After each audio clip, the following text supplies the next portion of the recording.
زبان مبارک سے ارشاد بھی فرمانا شروع کیا، ادھر چادر بھی ہٹانا شروع کر دی، ادھر چادر ہٹی۔ حضرت ابو ہریرہ فرماتے ہیں ہم نے دیکھا، ہماری آنکھوں نے دیکھا، ایک بغل مبارک میں حضرت حسن کو دبایا ہوا، ایک میں حسین کو دبایا ہوا، اور چادر مبارک ہٹاتے ہوئے اشارہ کرتے ہوئے ارشاد فرمایا کلاہما، یہ دونوں ریحانۃ من الجنہ، یہ جنت کے پھول ہیں۔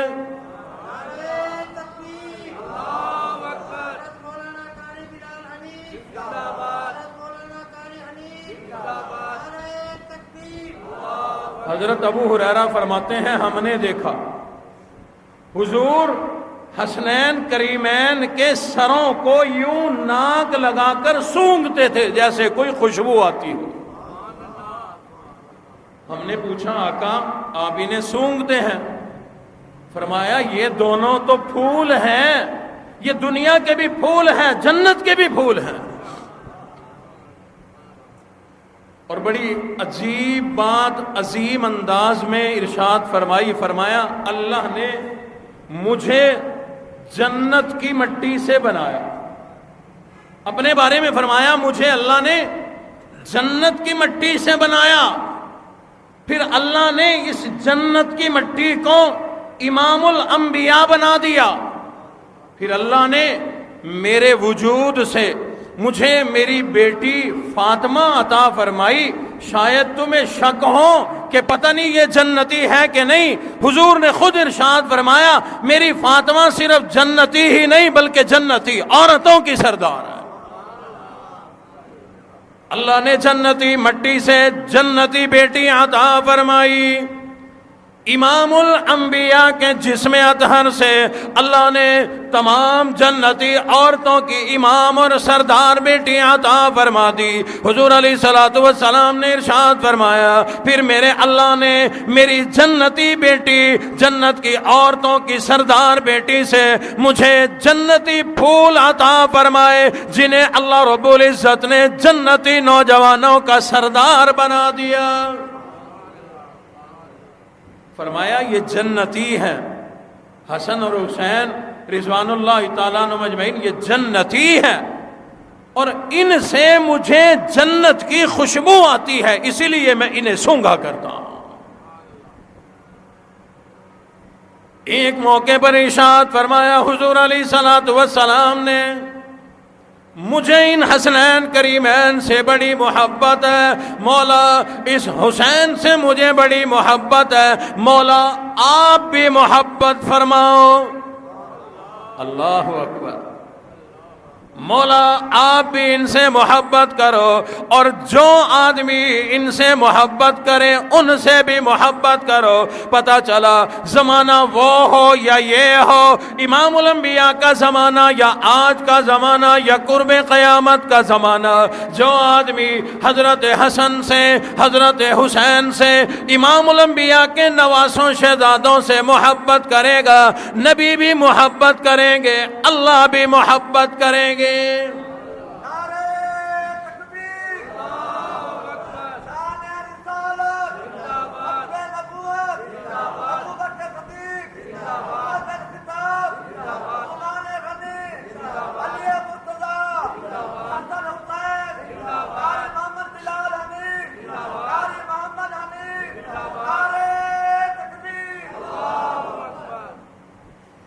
اور ایک موقع پر ارشاد فرمایا جو انہیں راضی کرے سمجھو مجھے راضی کیا، جو میرے نواسے کو خوش کرے گا انہوں نے مجھے خوش کیا، جو انہیں ناراض کرے یوں سمجھو میں امام الانبیاء کو ناراض کر دیا۔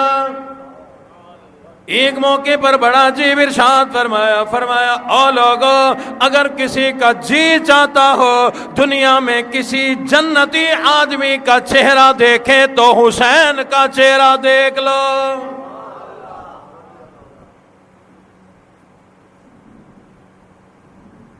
اگلی باتیں رہ نہ جائیں جو آپ کو میں نے سنانی ہے، جن کی طرف آنا چاہتا ہوں، لیکن اس سے قبل ایک آدھ بات اور سن لو۔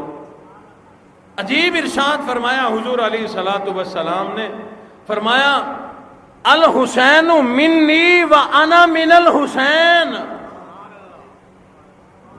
حسین مجھ سے اور میں حسین سے ہوں۔ اچھا سچی بات یہ ہے کہ اس ارشاد کو سمجھنا بڑا مشکل ہے۔ کیا مطلب ہے اس کا کہ حسین مجھ سے، میں حسین سے؟ ایک حصہ تو چلو سمجھ آتا ہے، حسین مجھ سے، میرا بیٹا، میرا نواسا مجھ سے پیدا ہوا۔ اگر یہ بات، اس کا ترجمہ مفہوم یوں ہی کریں تو پھر اگلی بات نہیں بنتی وَأَنَا مِنَ الْحُسَيْنِ، تو کیا مطلب میں حسین سے پیدا ہوا؟ اس سے مراد یہ ہے، علماء نے لکھا ہے، حضور نے فرمایا الحسین منی، حسین میرا ہے، حسین کی تربیت میں نے کی ہے، حسین کو قرآن پڑھنا میں نے سکھایا، حسین کو نماز پڑھنی میں نے سکھائی، حسین کو وضو کرنا میں نے سکھایا، حسین کو سخاوت کرنی میں نے سکھائی، حسین کو قربانی دینا میں نے سکھایا۔ الحسین منی، حسین مجھے دیکھ دیکھ کر سنورا ہے، بنا ہے، تربیت میرے پاس ہوئی ہے، میری گود میں کھیلا، میرے کندھوں پر سوار ہوا۔ الحسین منی، میری وجہ سے اللہ نے حسین کو اتنی عظمت دی ہے، حسین میرے کندھوں پہ سوار ہوا ہے، اور بلکہ حسین میری پشت پر سوار ہو گیا۔ اللہ نے فرمایا اے میرے حبیب نبی، حسین آپ کی کمر پر ہے، سجدہ لمبا کر دو۔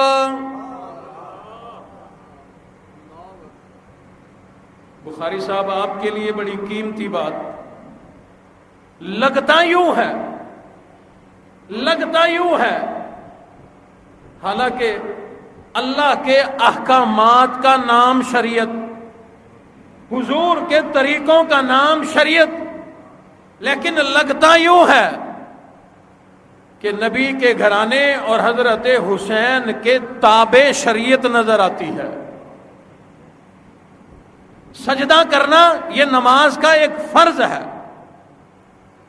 اس کے بعد اور بھی تو فرائض ہے نا جی، ارکان ہیں۔ اگر کسی فرض رکن، واجب رکن میں تاخیر ہو جائے، سجدہ سہو کرنا پڑے گا، نہیں کیا تو نماز نہیں ہوئی، نہیں کیا تو نماز نہیں ہوئی۔ یاد رکھنا، حضور نے اس نماز کا سجدہ سہو نہیں کیا۔ کیا مطلب؟ یا تو حضور کی یہ نماز نہیں ہوئی، سجدہ صاحب نہیں کیا، یا تو حضور کی یہ والی نماز نہیں ہوئی، یا پھر سجدے میں تاخیر نہیں ہوئی۔ واقعہ مستند ہے، حدیث کی ساری کتابوں میں ہے، راوی تمام مستند اور ثقہ ہے کہ حضور سجدے میں گئے، حسین کمر پر سوار ہوا، پشت پر سوار ہوا، جب تک حسین اترے نہیں حضور نے سجدے سے سر نہیں اٹھایا۔ یا تو تاخیر نہیں ہوئی، واقعہ شاہد ہے تاخیر ہوئی ہے، پھر دو باتیں سمجھ میں آتی ہے، یا تو اللہ نے یہ تاخیر تو کرائی ہے لیکن ٹائم کو روک دیا، تاخیر نہیں ہوئی۔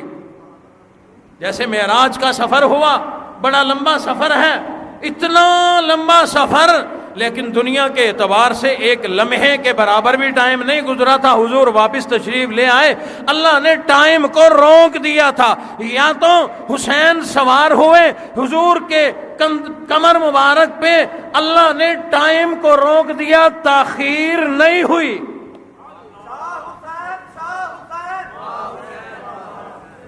اور اگر تاخیر ہوئی ہے تو اگر رکن میں تاخیر ہو، سجدہ سہو کرنا پڑتا ہے۔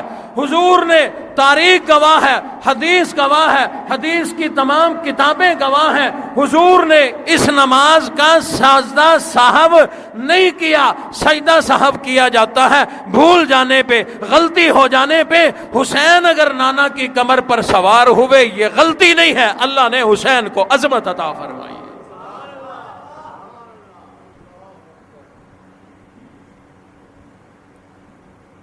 اور یہ اللہ اور اس کے رسول کی محبت بھی ہے حضرت حسین سے، اللہ اور اس کے رسول کی محبت ہے۔ اللہ رب العزت کو تو حضرت حسین سے اتنی محبت ہے، اگر محبت نہ ہوتی تو امام الانبیاء کے نواسے نہ بنائے جاتے، اگر محبت نہ ہوتی تو امام الانبیاء کا صحابی نہ بنایا جاتا۔ بہرحال عرض میں یہ کر رہا تھا، حضور علیہ الصلوۃ والسلام نے ارشاد فرمایا الحسین منی وانا من الحسین، مطلب اور مراد یہ ہے، حضور نے فرمایا حسین کی تربیت میں نے کی ہے، حسین کے اخلاق میں نے سنوارے ہیں، حسین کو قرآن میں نے سکھایا، حسین کو وضو میں نے سکھایا، حسین کو نماز پڑھنا میں نے سکھایا، حسین نے سخاوت امام الانبیاء سے سیکھی ہے، زندگی کے تمام مراحل امام الانبیاء سے سیکھے ہیں۔ اور اگلی بات سنو، کچھ علماء اکرام نے تو بڑی عجیب بات لکھ دی، جو حضور نے فرمایا الحسین منی، حسین مجھ سے ہے، فرمایا اس کا مطلب یہ ہے، اس کی مراد یہ ہے، حضور فرمانا یہ چاہتے ہیں میرے اور حسین کے عقیدے میں فرق کوئی نہیں، جو میرا عقیدہ وہ حسین کا عقیدہ، جو میرا ایمان وہ حسین کا ایمان، جو میری ایمانی قوت ہے وہی حسین کی ایمانی قوت ہے، جو میری ایمانی جرت ہے وہی حسین کی ایمانی جرت ہے۔ فرمایا الحسین منی وانا من الحسین، وانا من الحسین کا مطلب کیا ہے؟ علماء نے لکھا اس سے مراد یہ ہے، حضور علیہ الصلوۃ والسلام سمجھانا یہ چاہتے ہیں لوگوں، حسب نسب آگے خاندان اور اولاد بیٹے سے چلا کرتا ہے، لیکن اللہ نے مجھے بیٹے دے کر اپنی قدرت اور حکمت سے واپس لے لیے، میرا حسب نسب میری بیٹی کے بیٹے حسین سے چلے گا۔ اللہ نے حضور کی تمام اولاد نرینہ بلوغت سے پہلے پہلے اپنے پاس بلا لی۔ یہ کوئی کمزوری، مجبوری، معذوری نہیں ہے، یہ امام الانبیاء کی عظمت ہے۔ بیٹوں کا، شہزادوں کا بلوغت سے پہلے اللہ نے بلا لینا، لے لینا،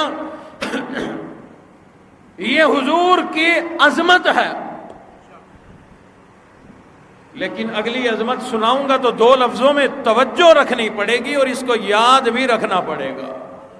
زمانہ بڑا نازک ہے، بڑا قیمتی نقطہ آپ کی جھولی میں ڈالنے لگا ہوں۔ حضور کے شہزادوں کا بچپن میں ہی بیٹوں کا اللہ نے لے لینا، یہ اللہ کی حکمت ہے اور حضور کی عظمت ہے۔ کیا اگر بیٹے شہزادے جوان ہوتے، انہیں نبوت نہ ملتی،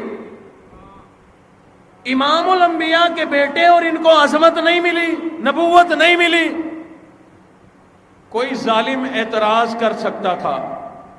ابراہیم علیہ السلام کے بیٹے اسماعیل کو نبوت ملی، ابراہیم علیہ السلام کے بیٹے اسحاق کو نبوت ملی، داؤد کے بیٹے سلیمان کو نبوت ملی، یعقوب کے بیٹے یوسف کو نبوت ملی، لیکن امام الانبیاء کے بیٹوں کو نبوت نہ ملی۔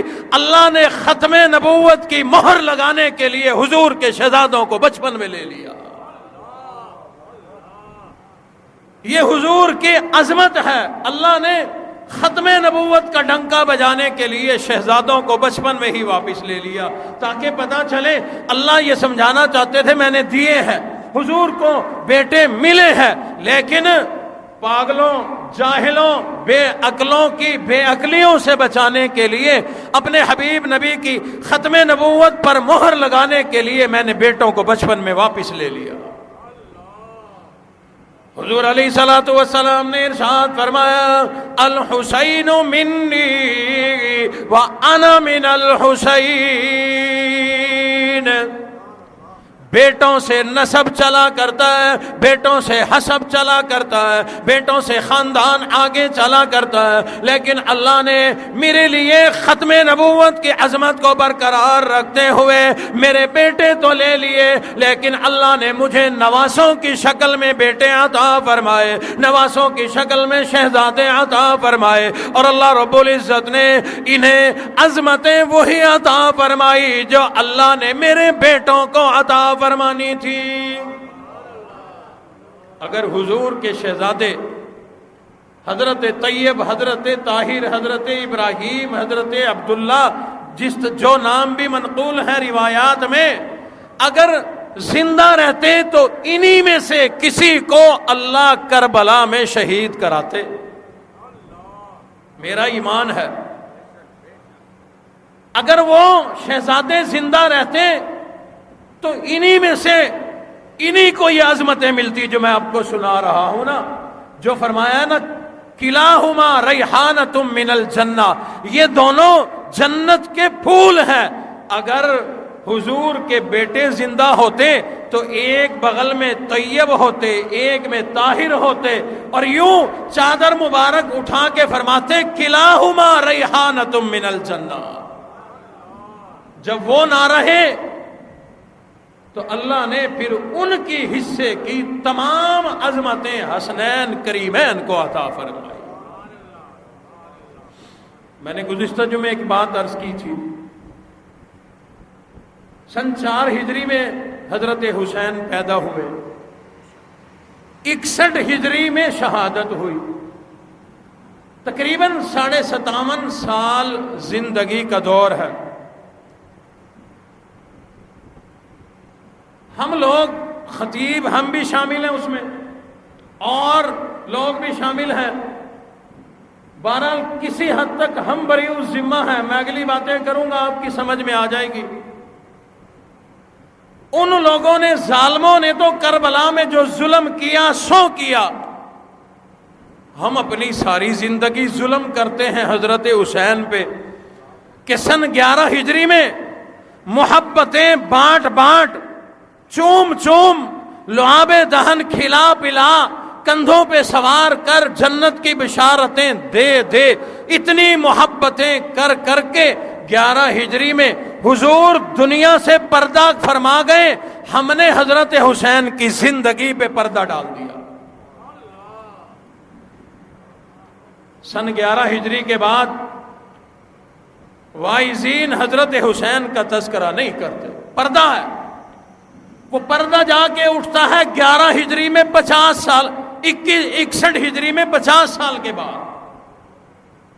اگر شہید کرنے والوں نے ظلم کیا ہے تو یہ ظلم نہیں جو آج ہم کر رہے ہیں، آج کے دور میں یہ چل رہا ہے۔ میں نے ایک اشارہ دیا تھا گزشتہ جمعے، وضاحت کر دیتا ہوں۔ دنیا میں ایک طبقہ، چند لوگ ایسے ہیں جن کی مجبوری تھی یہ پردہ ڈالنا، کہ حضور کی زندگی کے بعد، وصال کے بعد، شہادت تک کی جو پہلی زندگی ہے، 11 ہجری سے 60 ہجری تک کی جو حضرت حسین کی زندگی ہے، ان لوگوں کی مجبوری تھی پردہ ڈالنا۔ اگر وہ پردہ ڈالیں ان کا مسلک نہیں بچتا، ان کا مسلک نہیں چلتا، ان کا ایمان نہیں بچتا، ان کا ایمان نہیں چلتا۔ انہوں نے پردہ کیوں ڈالا؟ ثابت کرنا چاہتے تھے کہ اہل بیت اور چیز ہے اور صحابہ اور چیز ہے۔ میں مانتا ہوں اہل بیت کی عظمت بہت اونچی، اہل بیت ہمارے سروں کے تاج ہے، ان کے پیروں کی جوتی سے لگی ہوئی خاک میری آنکھوں کا سرما بن جائے، اس سے بڑی عظمت مجھے کیا چاہیے؟ لیکن اہل بیت کو عظمت یہ ساری اس وقت ملیں گی جب یہ لوگ امام الانبیاء کے صحابہ بنیں گے۔ خاندان نبوت کے لوگ اگر ان میں سے کوئی صحابی نہیں بنا تو اہل بیت ہونے کی ایک عظمت بھی ان کے پلے میں نہیں ہے۔ صحابی بنے گے تو اہل بیت والی عظمت ملے گی۔ تو اس طبقے نے یہ ثابت کرنے کی کوشش کی، پردہ ڈالا کہ صحابہ اور اہل بیت میں بغض تھا، حسد تھا، کینہ تھا، نفرتیں تھیں، لڑائیاں تھیں. ساری تاریخ پہ پردہ ڈال کے دو واقعات کو سامنے لاتے ہیں، جنگ جمل، جنگ صفین. دیکھو جی، لڑے تھے، اہل بیت سے لڑے تھے صحابہ، یہ تو نفرت کرتے تھے. اور دو تین میں سمجھتا ہوں کہ اللہ ان پر غصہ ہے. ایسے مبغوض لوگ ہمارے معاشرے میں، دنیا میں، پاکستان میں موجود ہیں. دن رات میڈیا پہ بیٹھ کر ریکارڈنگ کے ذریعے یہی ریکارڈنگ کروا رہے ہیں کہ معاویہ لڑے تھے علی سے، علی لڑے تھے معاویہ سے، یہ لڑا تھا اس سے، وہ لڑا تھا اس سے. بس یہ تین واقعات اٹھا کے دن رات یہی ان کے منہ میں جھانک ختم ہی نہیں ہوتی، بس یہی واقعات بیان کرتے. اور کرتے کیوں ہیں؟ کہ کہیں کوئی اور آ کر یہ پردہ نہ ہٹا جائے کہ اہل بیت اور صحابہ میں لڑائی نہیں بلکہ بڑی گہری محبت تھی. میری بات سنو آپ لوگ. عبداللہ بن عمر رضی اللہ تعالیٰ عنہ صحابی رسول ہیں، صحابہ کے ساتھ ہیں، سفر کر رہے ہیں. کرتے کرتے ایک جگہ کہاں بھی رک جاؤ، سارے رک گئے. سواری سے اترے، وہاں ایک درخت کے نیچے جا کر ایسے انداز میں بیٹھے جیسے پیشاب کی حاجت ہو. لیکن صحابہ کہتے ہیں پتہ چل جاتا ہے جو میدان میں پیشاب کرے، کوئی پیشاب نہیں کیا، کوئی استنجا نہیں کیا. تھوڑی دیر بیٹھے، اٹھ کے آ گئے. صحابہ نے عرض کی عبداللہ ہمیں لیٹ کیا، اتنی دیر میں میل 2 میل سفر کر جاتے، تقاضا بھی نہیں تھا، پیشاب بھی نہیں کیا، بیٹھے کیوں؟ کہا میری ان آنکھوں نے دیکھا تھا، میں حضور کے ساتھ تھا جیسے تم میرے ساتھ ہو، یہیں سے گزرے تھے، حضور کو پیشاب کی حاجت ہوئی، تقاضا ہوا، صحابہ کو روکا، سواری سے اترے، اسی جگہ پر جا کر بیٹھے اور حضور نے اپنی حاجت پوری کی. آج مجھے حاجت تو نہیں تھی، میں حضور کی سنت سمجھ کر یہ سنت پوری کر رہا ہوں کہ اسی طرح سے بیٹھوں، اسی طرح سے تھوڑا سا توقف کروں، تاکہ جو حکم نہیں ہے، اللہ رسول کا آرڈر بھی نہیں ہے، لیکن میری آنکھوں نے یہ کام کرتے حضور کو دیکھا تھا، میں نے چاہا یہ آج کر گزروں. صحابہ اکرام یہ وہ لوگ ہیں جن سنتوں پر عمل کرنے کا حکم بھی کوئی نہیں، جن طریقوں کو اپنانے کا حکم بھی کوئی نہیں. صحابہ اکرام نے وہ طریقے بھی اپنائے ہیں، پیشاب کا تقاضا کرنے کا طریقہ بھی اپنایا ہے. اور لوگوں جو پیشاب پخانے کے طریقے کو اپنائے گا، جو قضاء حاجت کے طریقے کو اپنائے گا، کیا ان صحابہ اکرام نے امام الانبیاء کو حسنین کریمین سے محبت کرتے کیا نہیں دیکھا؟ انہیں چومتے نہیں دیکھا، کندھوں پر سوار کرتے نہیں دیکھا؟ اگر مانتے ہو دیکھا ہے تو پھر کیسے ممکن ہے صحابہ ان سے محبت نہ کریں؟ کمال ہے، صحابہ نے دیکھا بھی ہو اور محبت نہ ہو. پردہ اغیار نے ڈالا، ساتھ ہم شامل ہو گئے. ہم بھی حضور کے وصال کے بعد صحابہ کی جو حسنین کریمین اہل بیت سے محبت ہے ہم بھی بیان نہیں کرتے. حضور کی محبت کے بعد ایک دم کوفے والوں کے خط کے جو ہیں بورے نکال کے رکھ دیتے ہیں، ایک دم بوروں پہ پہنچا دیا.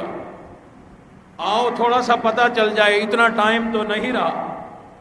حضرت ابو بکر صدیق نے ایک دن حسنین کریمین کو، دونوں کو، ایک کو ادھر بٹھایا، ایک کو ادھر بٹھایا، ایک بوسہ حضرت حسن کو دیا، ایک حسین کو دیا، اور فرمایا یہ تو وہ ہیں جن کو بوسہ دے کے اور جن کی زیارت کر کے امام الانبیاء خوش ہوا کرتے تھے. آج میں بھی خوش ہو رہا ہوں، اور اس لیے خوش ہو رہا ہوں اگر انہیں دیکھ کر میرا دل خوش ہوگا تو مجھ سے امام الانبیاء بھی خوش ہوں گے، میرا اللہ بھی خوش ہوگا.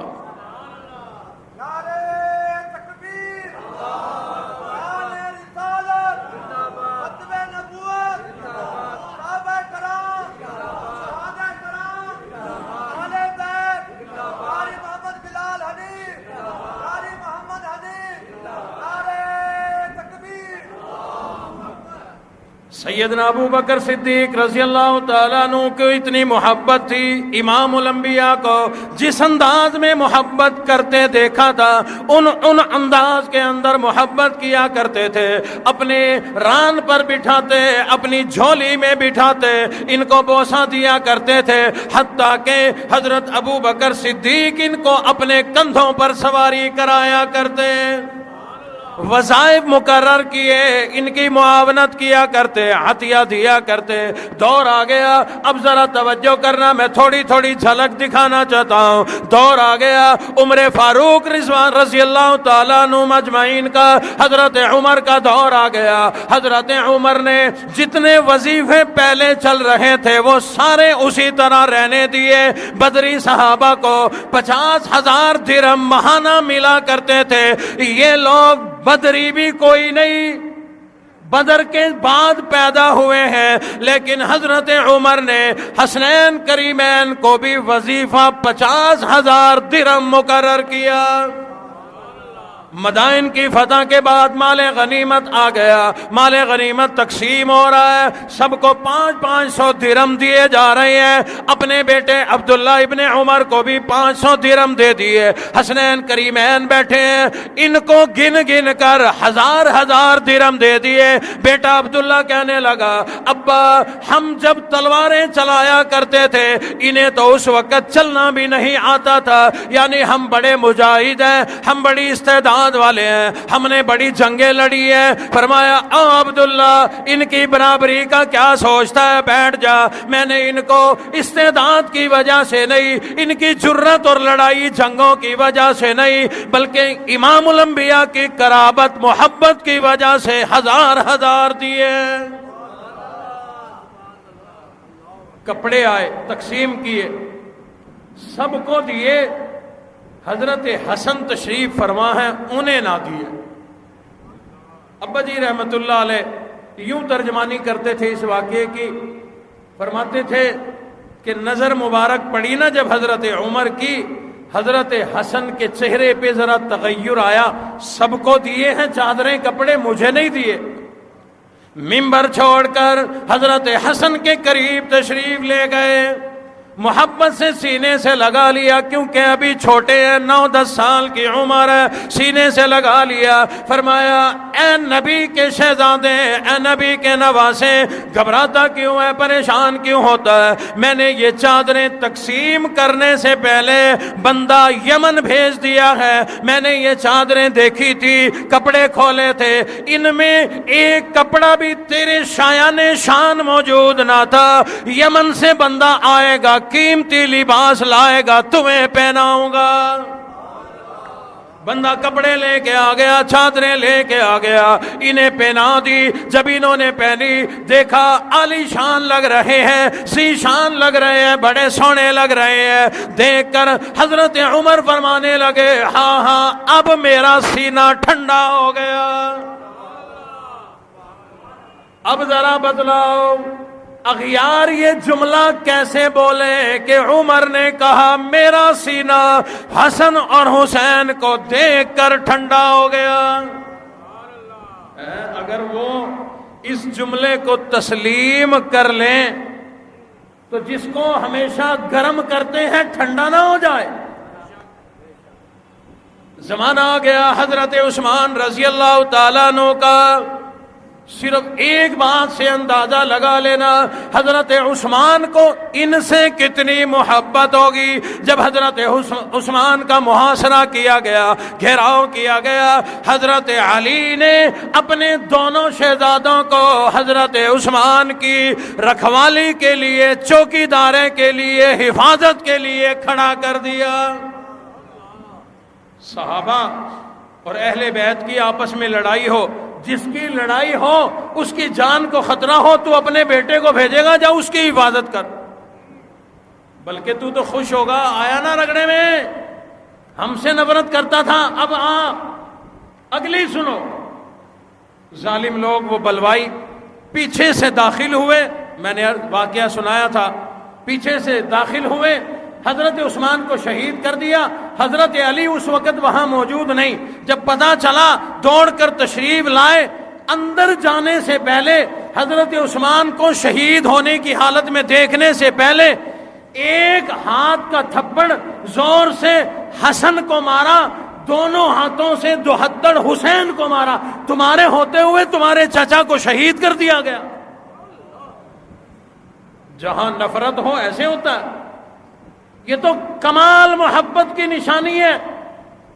حضرت علی نے ثابت کیا کہ میرے گھرانے کی عثمان سے، عثمان کی ہم سے اتنی محبت ہے کہ ہم اپنی جان عثمان کے لیے تیار رکھتے ہیں۔ اور تھوڑا سا اور آگے لے چلو، حضرت ابو ہریرہ حافظ الحدیث ہیں، دیکھا حضرت حسین اب ذرا جوان ہو گئے ہیں،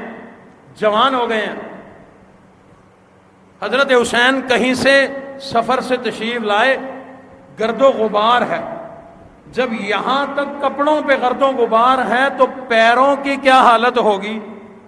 پیروں پہ بھی مٹی ہوگی۔ حضرت ابو ہریرہ رضی اللہ تعالیٰ عنہ آگے بڑھے، اپنے سر کی پگڑی، اپنے سر کی چادر، اپنے سر کا کپڑا اتار کر حضرت حسین کے پیروں کو جھاڑنا شروع کر دیا، اپنے سر کی پگڑی سے حضرت حسین کے پیروں کی مٹی جھاڑنا شروع کر دی۔ حضرت حسین پیچھے ہٹ گئے، کہنے لگے اے ابو ہریرہ آپ حافظ الحدیث ہیں، میرے چچا ہیں، میرے نانا امام الانبیاء کے صحابی ہے، آپ کی بڑی عظمت ہے، آپ نے یہ کیا کیا؟ اپنے سر کا کپڑا میرے پیروں میں کیوں ڈال دیا؟ فرمانے لگے حسین میں تجھ سے محبت اس لیے کر رہا ہوں، میں نے اپنے کانوں سے سنا تھا امام الانبیاء نے جھولی پھیلائی ہوئی تھی، تم دونوں سامنے بیٹھے تھے، حضور نے فرمایا اے میرے مولا مجھے ان سے محبت ہے، تو بھی محبت فرما، جو بھی محبت کرے اس سے بھی محبت فرما۔ میں تمہارے بھلے کے لیے نہیں، اپنے بھلے کے لیے سر کی چادر تمہارے پیروں میں ڈال رہا ہوں کہ اس سے میرا اللہ مجھ سے محبت کرے گا۔ ابن عباس رضی اللہ تعالیٰ عنہ نے دیکھا حضرت حسین پیدل سفر کر رہے ہیں، لیکن حضرت ابن عباس سواری پر سوار ہیں، قریب آ گئے، سواری سے اتر گئے، عرض کی نواسہ رسول آ جاؤ، آپ کے لیے سواری تیار ہے۔ کہا نہیں بھائی میں جا رہا ہوں حج کے سفر میں۔ اور اگلی بات سنو، ذہن میں رکھو، یہ بھی تو حضرت حسین کی تاریخ، سیرت اور زندگی ہے، صرف بچپن کے بعد کربلا میں ہی نہ پہنچا دیا کرو۔ فرمایا ابن عباس تم جانتے ہو میں تو ہمیشہ حج کا سفر پیدل کیا کرتا ہوں، پیدل جایا کرتا ہوں، سواری ہے، ہر چیز ہے، لیکن میری عادت ہے۔ کہا چلو آج تو سواری ہے، میں لے آیا، اس پر سوار ہو جائیے۔ فرمایا نہیں۔ تو ابن عباس نے کہا ٹھیک ہے پھر ہم اپنی سواری واپس بھیج دیتے ہیں، میں بھی پیدل چلوں گا۔ کہا کہ نہیں میری عادت ہے اور تمہارے پاس سواری ہے، یہی نیت لے کر بھی چلے ہو، آپ سوار ہو جاؤ۔ ابن عباس رضی اللہ تعالیٰ عنہ عرض کرنے لگے نواسہ رسول حسین وہ ہے جب امام الانبیاء کو سواری بنا کر سوار ہوا، نبی نے سجدہ لمبا کر دیا، میں نے جب یہ کام ہوتے دیکھا ہو تو میں اس حسین کے ہوتے ہوئے سواری پہ سوار نہیں ہو سکتا، اگر سوار ہوں گے دونوں ہوں گے ورنہ دونوں پیدل جائیں گے۔ بلال حبشی رضی اللہ تعالیٰ عنہ امام الانبیاء کی رخصتی اور وصال کے بعد کھڑے ہوئے اپنی ڈیوٹی سر انجام دینے کے لیے اذان دینے لگے، اللہ اکبر اللہ اکبر، اشہد ان لا الہ الا اللہ، اشہد ان محمد، اس سے آگے پڑھ نہ سکے، اشہد ان محمد، یہاں پر جب پہنچے آنکھوں سے آنسو جاری ہو گئے، آگے بڑھ نہ سکے، بے ہوش ہو کر کے گر گئے۔ صحابہ اکرام نے دوڑ کر پکڑا، اٹھایا، پانی پلایا، ہوش آیا۔ لوگوں نے کہا او بلال تجھے کیا ہوا، تیرے اوپر غشی تاری کیوں ہو گئی؟ تو تو بڑا جرت مند انسان ہے، تو تو بڑا زبردست انسان ہے، امام الانبیاء کا بڑا جلیل القدر صحابی ہے، تیرے اوپر کیا بنی؟ فرمانے لگے آ لوگو، یہ جب میں اذان دیا کرتا تھا کہا کرتا تھا اشہد ان محمد، جس ہستی کا نام لیا کرتا تھا وہ ہستی سامنے نظر بھی آیا کرتی تھی۔ آج میں نے اذان دی، نام وہی آیا، وہ ہستی نظر نہ آئی، برداشت نہ ہوا، بے ہوش ہو گیا۔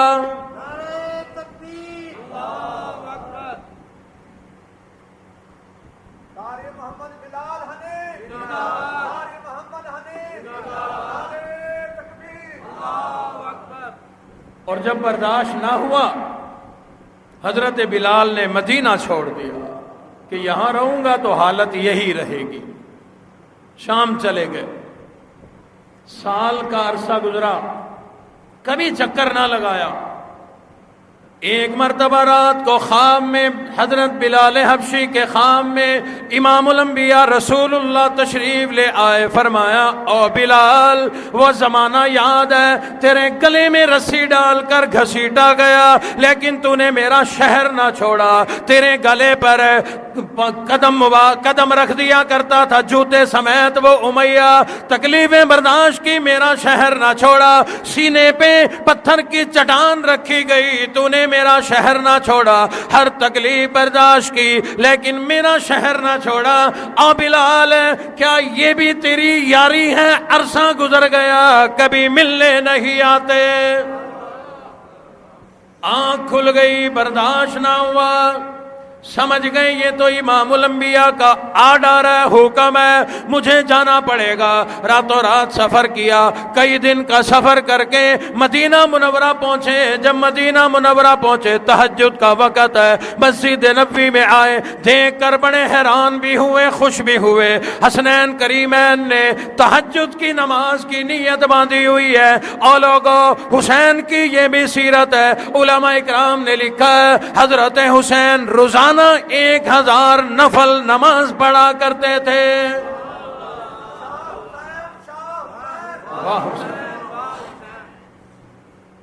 آئے شہزادوں کو دیکھ رہے ہیں نماز پڑھتے ہوئے، دل خوش ہو رہا۔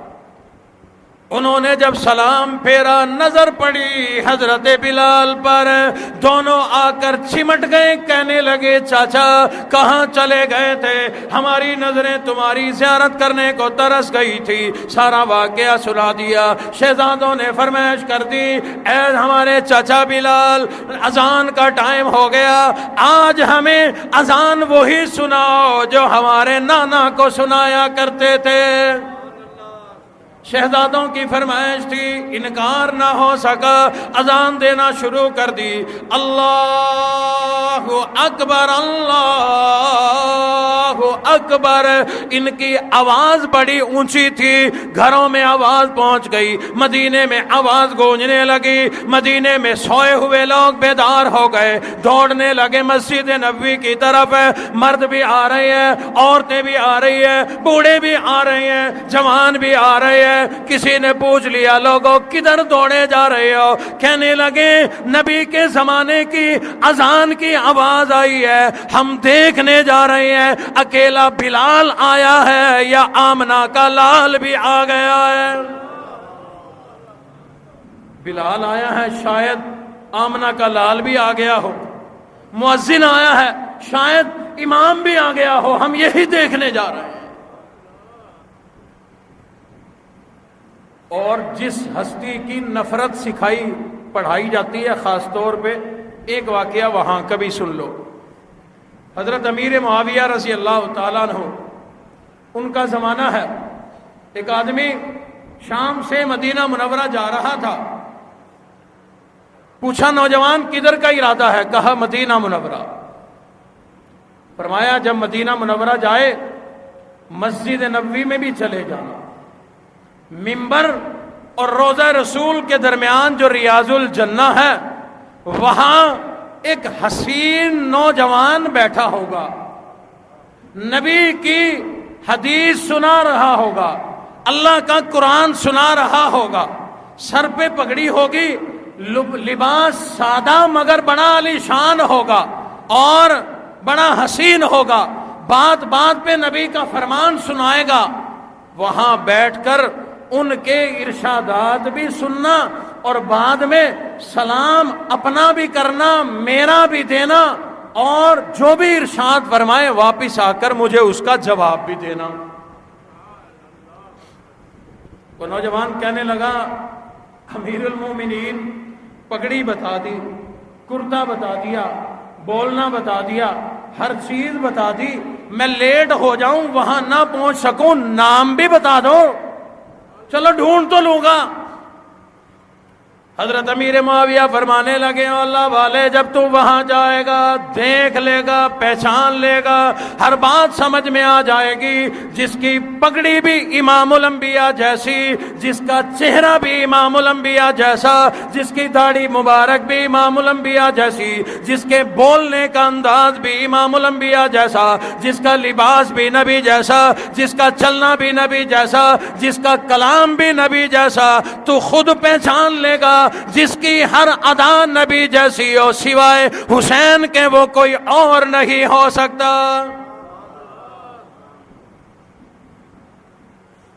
یہ وہ 50 سالہ زندگی جو ہے نا جو غیب شدہ ہے۔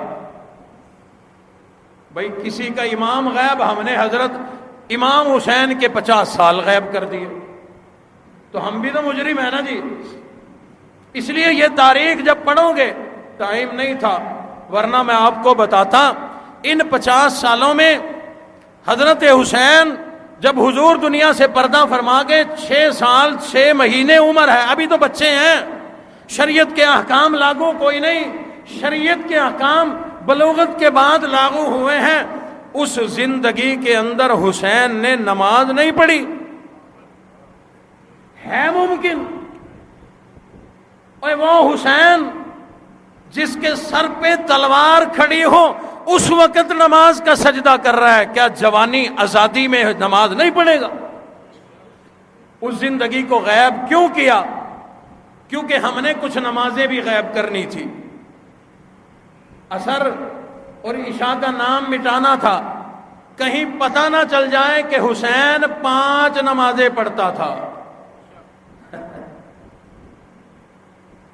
کہیں پتہ نہ چل جائے حسین سخی تھا، کہیں پتہ نہ چل جائے حسین جرت مند تھا، کہیں پتہ نہ چل جائے کہ حسین نے نہ کبھی نماز چھوڑی نہ کبھی روزہ چھوڑا، 25 حج کیے ہیں اور سارے کے سارے پیدل جا کے کیے ہیں۔ حسین کا اللہ کی راہ میں ہر چیز قربان کرنا، یہ کہیں پتہ نہ لگ جائے، اس لیے ان کی مجبوری تھی، ہم نے بھی ساتھ مل کے ایسا پردہ ڈالا، ہم بھی ساتھ مل گئے کہ ہاں جی بالکل صحابہ اور اہل بیت کا آپس میں کوئی تعلق نہیں تھا۔ اور میرے محترم دوستوں، صحابہ کا اہل بیت سے تعلق نہیں تو تعلق ہے کس کا؟ اور اگلی بات کرتا ہوں، اگر صحابہ کو بیچ میں سے غائب کرتے ہو نا تو صحابہ نے ہی بتایا کہ حسین دیکھنے میں بالکل پیغمبر جیسا تھا۔ اسی کو شاعر کہتا ہے کہ صحابہ کی انجمن سے پوچھو، صحابہ کی انجمن سے پوچھو، حسین پیغمبر کا ہو بہو ہے۔ صحابہ اکرام نے ہی بتایا کہ امام الانبیاء اپنی زبان مبارک چسایا کرتے تھے، صحابہ کو نکال کر یہ عظمت ثابت کر کے دکھاؤ۔ صحابہ نے بتلایا کہ امام الانبیاء نے کندھوں پہ سوار کیا، پشت پر سوار کیا، سجدہ لمبا کر دیا، ان صحابہ کو بیچ میں سے نکال کر حضرت حسین کی یہ عظمت تم ثابت کر کے دکھاؤ۔ حضرت حسین کی کسی ایک عظمت کو صحابہ کو نکال کر ثابت تو کر کے دکھاؤ۔ حضرت حسین کی سب سے بڑی عظمت ہی صحابیت ہے۔ جس چیز کو ختم کرنے کی کوشش کی جا رہی ہے، قربان جائیں، حضرت حسین کی سب سے بڑی عظمت، سب سے بڑا مقام، سب سے بڑی فضیلت ہی مقام صحابیت ہے۔ اگر خدا نہ خواستہ سمجھانے کے لیے کہہ رہا ہوں، حضرت حسین صحابی نہ ہوتے تو آج کون ان کا ذکر کر رہا ہوتا؟ کربلا میں اکیلے تھے، تنہا تھے، لیکن ذکر آپ کو ہر جہت میں، ہر ملک میں، ہر شہر میں، ہر گلی میں ملے گا۔ پتہ چلا یہ اتنی بڑی جو عظمت ملی، سب سے پہلے مقام صحابیت ملی ہے۔ باقیوں کو باقی مانے نہ مانے، آپ مانو بھی، اپنی اولادوں کو بھی بتاؤ، چرچا بھی اس بات کا کرو کہ صحابہ اور اہل بیت میں بڑی گہری محبت تھی۔ صحابہ اور اہل بیت نے، صحابہ اکرام نے حسنین کریمین کو وہی محبت دی جو امام الانبیاء نے دی، امام الانبیاء نے دی۔ اور میرے محترم دوستوں، میں نے آپ کو واقعہ سنایا، حضرت ابو ہریرہ حافظ الحدیث ہیں، معمولی بات نہیں۔ آج کے دور میں مجھے کوئی کھڑا ہو کے بتائے کہ فلاں عالم حافظ الحدیث ہے، آج کے زمانے کی بات کر رہا ہوں۔ کچھ زمانہ قبل شیخ درخواستی رحمت اللہ علیہ حافظ الحدیث تھے، زمانہ ان کے نام کو جانتا ہے کہ حافظ الحدیث، یہ بہت بڑا مقام ہے۔ قرآن کے حافظ ملتے ہیں، حدیث کے حافظ نہیں ملتے۔ حضرت ابو ہریرہ اتنا بڑا مرتبہ، اتنا بڑا مقام، لیکن حضرت حسین کے پاؤں کی مٹی اپنے سر کے کپڑے سے جھاڑ رہے ہیں۔ اس سے زیادہ اور کتنی محبت ہو کہ حضرت حسین اور اہل بیت کے لیے صحابہ ہر قربانی دینے کو تیار تھے۔ اس لیے ان لوگوں کے ساتھ نہیں ملنا، ان لوگوں کے کلپ شیئر نہیں کرنے۔ واجبہ کتاب کا حوالہ دیا ہے جی، بخاری دکھا رہا تھا، بخاری میں حدیث ہے، میں بھی دکھا رہا ہوں آپ کو، بخاری میں حدیث ہے، حضور نے کھڑے ہو کر پیشاب مبارک فرمایا۔ تو حدیث میں عمل نہیں کرنا۔ آج کے بعد فلش ختم کرو، اور وہ جو کپی سی لگی ہوتی ہے نا فیصل موور کے اڈے کے وہاں پر، ویسی لگاؤ اپنے گھر میں، خود بھی کھڑا ہو کے منہ، بیوی کو بھی کھڑے ہو کے پیشاب کرا، اماں بھی کھڑی ہو کے کرے، کہ حضور کی سنت ہے۔ حضور نے اس ممبر پر کھڑے ہو کے نماز کی نیت باندھی، کمر پہ، کندھے پہ بچی کو سوار کیا ہوا ہے۔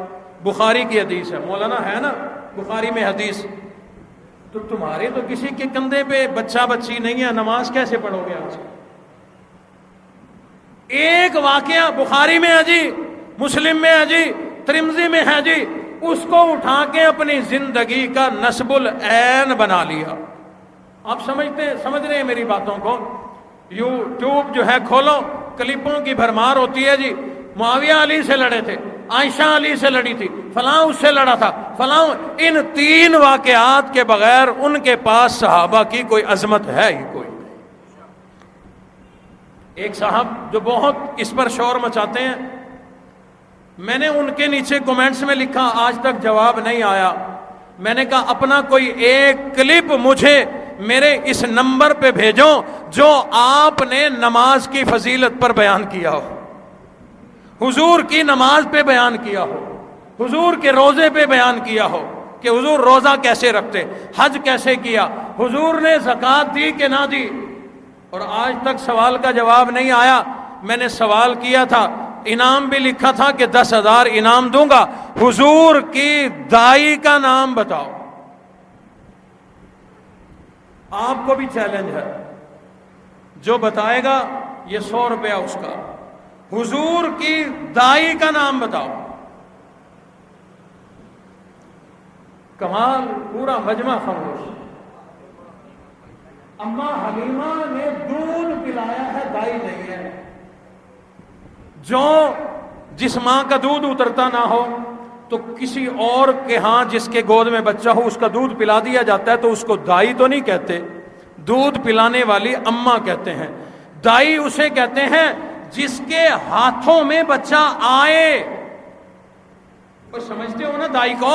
لیڈی ڈاکٹر LHV اور نرسیں جن کے ہاتھ میں ماں کے پیٹ سے دنیا میں بچہ آیا، اس دائی کا نام بتاؤ۔ ادھار چھوڑ دوں یا جواب دے دوں؟ بچہ جب، ہاں جی سنو، ٹائم بہت ہو چلا، اپنا انعام اپنے پاس رکھتا ہوں، اب آپ سے لوں گا انعام۔ ایسی معلومات، آپ میں 50 سال کے لوگ بھی بیٹھے ہیں، 60 کے بھی، ریٹائر بھی بیٹھے ہیں، حاضر سروس بھی، آج تک آپ کو معلومات نہیں ملی، اور آپ ابھی میری بات سے سمجھیں گے کہ حقیقت بات ہے۔ باہر بھی پڑھے لکھے لوگ، علماء بھی تشریف فرمائے، بڑی قیمتی بات بتانے لگا ہوں، مولانا بتانا تو بتا دو ورنہ انعام میرا۔ بچہ جب دنیا میں آتا ہے، کپڑے پہنے ہوئے ہوتے ہیں؟ کپڑے پہنے ہوتے ہیں؟ نہیں، بچہ ننگا ہوتا ہے، بچہ ننگا ہوتا ہے۔ اللہ نے حضور کا سطر مبارک کسی دائی کو نہیں دکھایا۔ حضور دنیا میں آئے، نہائے دھوئے، اماں آمنہ فرماتی ہیں دائی کی ضرورت ہی پیش نہیں آئی، بغیر دائی کے آئے، ختنہ شدہ آئے، حضور کو نہ دائی کی ضرورت پڑی نہ نائی کی ضرورت پڑی۔ سمجھے؟ اگر دائی کی ضرورت پڑتی تو حضور کے سطر مبارک کو دائی دیکھتی، ختنہ کرنا پڑتا تو حضور کے سطر مبارک کو نائی دیکھتا۔ اللہ نے دائی سے بھی حفاظت فرمائی، نائی سے بھی حفاظت فرمائی۔ ختنہ کیا ہوا تھا، دائی کی حاجت نہیں پڑی۔ حضور علیہ السلام دنیا میں آئے بغیر دائی کے، ختنہ بغیر نائی کے۔ باقی باتیں اگلے جمعے جو کچھ کہا سنا، اللہ عمل کی توفیق عطا فرمائے۔ وآخر الدعوانا ان الحمدللہ رب العالمین۔ اللہم صلی علی سیدنا و مولانا محمد وبارک وسلم وسلم علیہ۔ اللہم اعنا علی ذکرک و شکرک و حسن عبادتک۔ رب کائنات اپنے حبیب نبی کے صدقے ہم سب کے تمام صغیرہ کبیرہ گناہوں کو معاف فرما، زندگی کی لغزشوں کمی کوتاہیوں کو معاف فرما۔ اللہ ہم پر جتنے بھی امتحانات ہیں، عذاب ہیں، مصائب ہیں، مہنگائی کا عذاب، بارش کا بھی اب تو عذاب بن گیا، موسموں کی شدت کا عذاب یا اللہ، اور اسی طرح سے بے برکتی کا عذاب، اللہ ہم کسی عذاب، امتحان، آزمائش کے لائق کوئی نہیں، بس ہم پر اپنا فضل و کرم فرما، عافیت تندرستی والی لمبی زندگی عطا فرما، تمام مریضوں کو شفائے کاملہ عاجلہ مستمرہ نصیب فرما۔ چنیوٹ سے کئی سارے ساتھی والد گرامی کی محبت میں خالصتاً جمعہ پڑھنے کے لیے تشریف لائے ہیں، بھائی فضل کریم صاحب، بھائی طیب طاہر صاحب، اسی طرح اور ساتھی بھی ان کے ساتھ ہیں۔ اللہ رب العزت ان حضرات کی تشریف آوری اپنی بارگاہ میں قبول فرمائے۔